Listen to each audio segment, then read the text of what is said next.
And I think the pleasure is mine, Lorenzo, because I know how important it is that our message is heard, not just by the Filipinos, but by the host government and other friends of the Philippines. So welcome and mabuhay.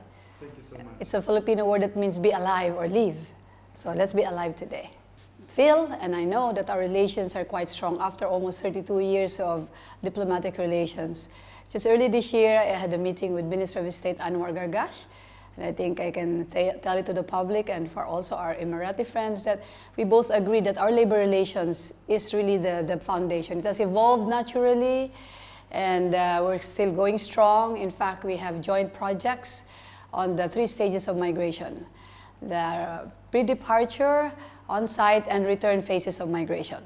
And we just finished the Abu Dhabi dialogue in Manila, which was graced by the presence of our president, who was also into our migration process because since he came aboard as our president in 2010, he has said that some Filipinos have voted with their feet, meaning they have gone abroad.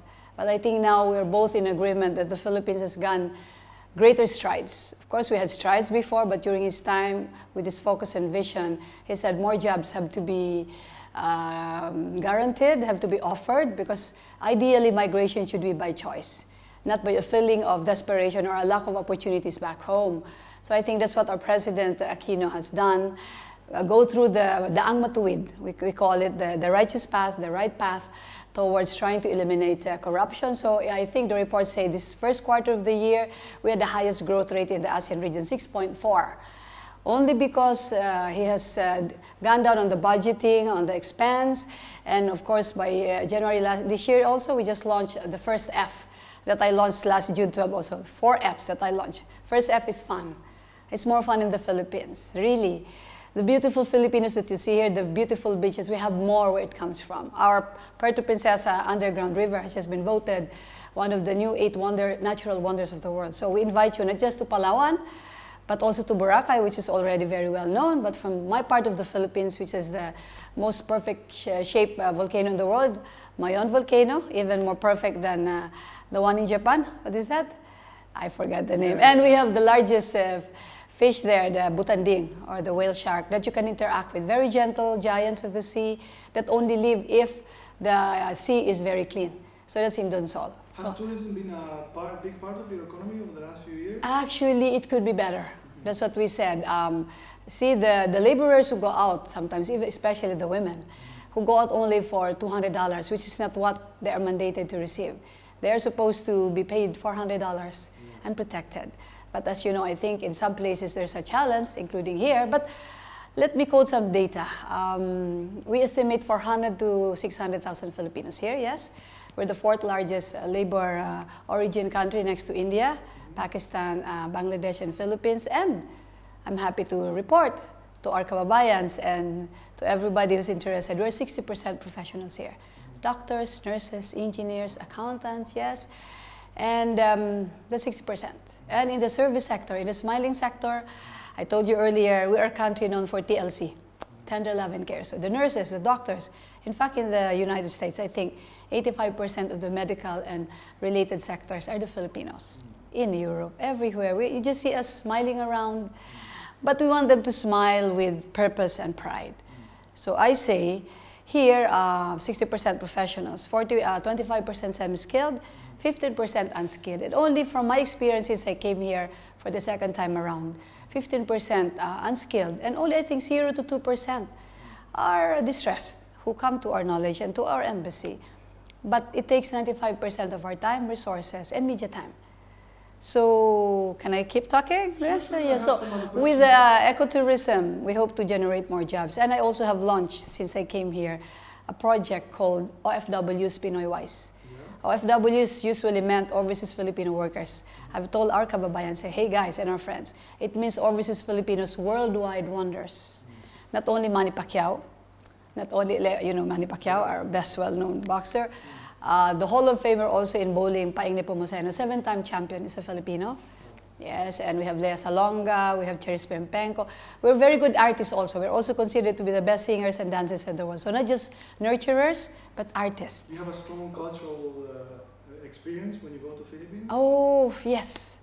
it's more fun. Please visit us. We do invite you, and we do have a DOT representative in Dubai that we hope we can have a familiarization trip with all the media. So they say what we're talking about, why it's more fun in the Philippines.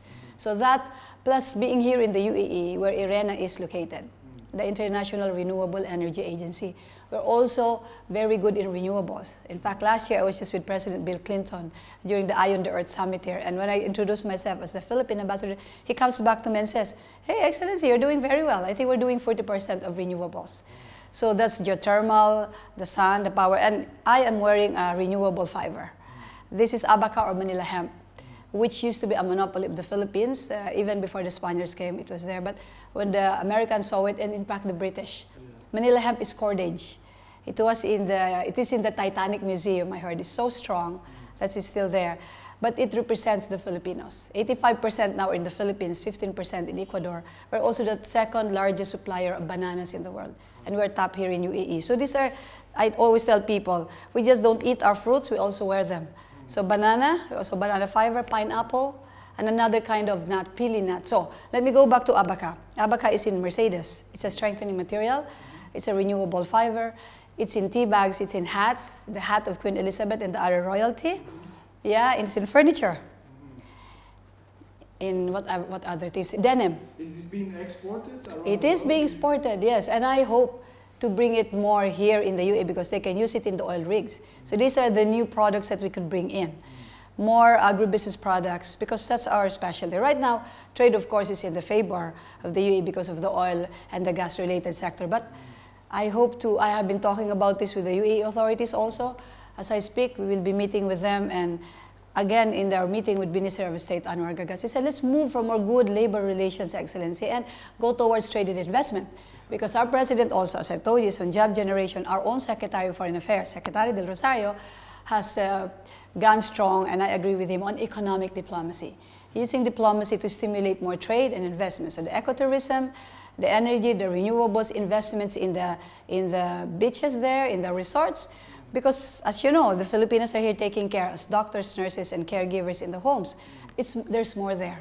Do you see potential of Arab investors coming to invest in the Philippines? I think so.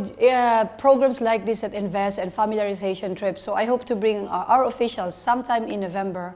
There will be a big delegation of agribusiness possible investors coming in. I told you the Pinoy Wise. Let me finish. Pinoy Wise is an acronym for Worldwide Initiative for Investment, Savings, Entrepreneurship, Educational Program, and Investment Facility. So we are training the 60% professionals, including their families back home. It's a cascading effect of training of trainers like Etihad, Sheraton. So I go to all the companies where Emirates, where there's a large congregation of Filipinos, and that picture there, the bayanihan, is something that means cooperative spirit of the Filipinos. So I have organized the Filipino community since I came in May 2010 to group themselves by region, by profession.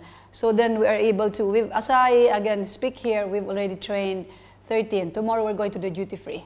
So we're training them not just on money management. What's different here is now showing the psychosocial cost of migration. Because migration sometimes is not understood. When you go out, the families back home, according to studies, I'm taking Master of Arts in Migration Studies, become consumers and dependent.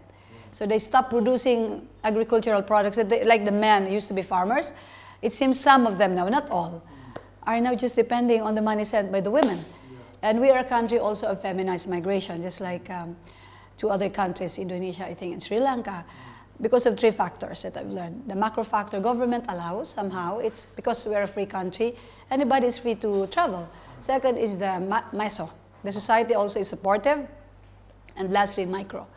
The Filipinos themselves are empowered as those other women that I've mentioned. So that allows for feminized migration. And in a globalized world now, where the women also in the westernized countries in Asia, here in UAE, tend to work, who is left to take care of the elderly and the young?